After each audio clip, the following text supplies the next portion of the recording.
encumbrances than those with which he himself was then already burdened. And yet there had been no entail. The idea of an entail was not in accordance with the peculiarities of the Dale mind.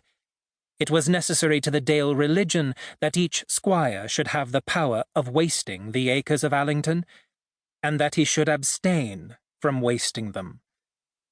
I remember to have dined at a house, the whole glory and fortune of which depended on the safety of a glass goblet. We all know the story. If the luck of Eden Hall should be shattered, the doom of the family would be sealed. Nevertheless, I was bidden to drink out of the fatal glass, as were all guests in that house. It would not have contented the chivalrous mind of the master to protect his doom by lock and key and padded chest. And so it was with the Dales of Allington. To them, an entail would have been a lock and key and a padded chest. But the old chivalry of their house denied to them the use of such protection. I have spoken something slightingly of the acquirements and doings of the family, and indeed their acquirements had been few, and their doings little. At Allington, Dale of Allington had always been known as a king. At Guestwick, the neighbouring market town, he was a great man, to be seen frequently on Saturdays standing in the marketplace and laying down the law as to barley and oxen among men who knew usually more about barley and oxen than he did.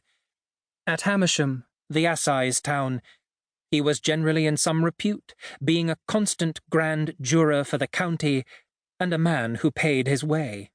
But even at Hamersham the glory of the Dales had, at most periods, begun to pale, for they had seldom been widely conspicuous in the county, and had earned no great reputation by their knowledge of jurisprudence in the grand jury-room.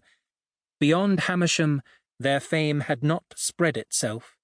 They had been men generally built in the same mould, inheriting each from his father the same virtues and the same vices.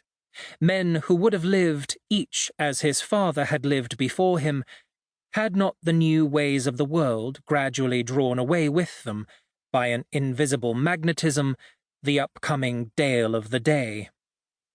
Not, indeed, in any case, so moving him as to bring him up to the spirit of the age in which he lived, but dragging him forward to a line in advance of that on which his father had trodden.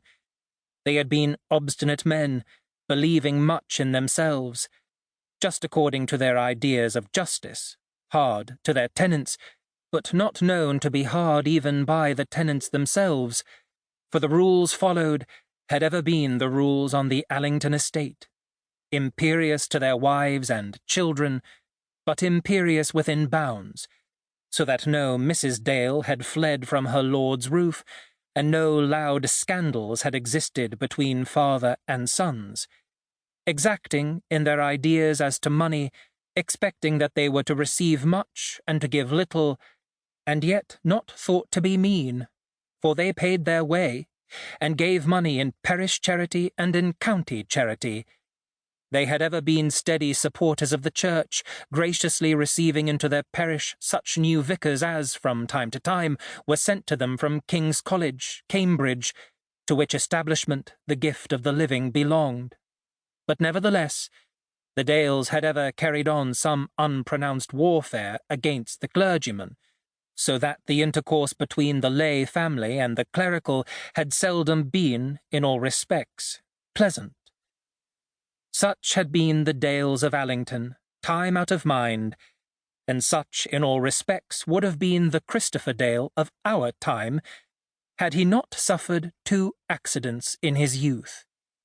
He had fallen in love with a lady who obstinately refused his hand, and on her account he had remained single.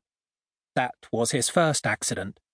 The second had fallen upon him with reference to his father's assumed wealth. He had supposed himself to be richer than other Dales of Allington when coming in upon his property, and had consequently entertained an idea of sitting in Parliament for his county.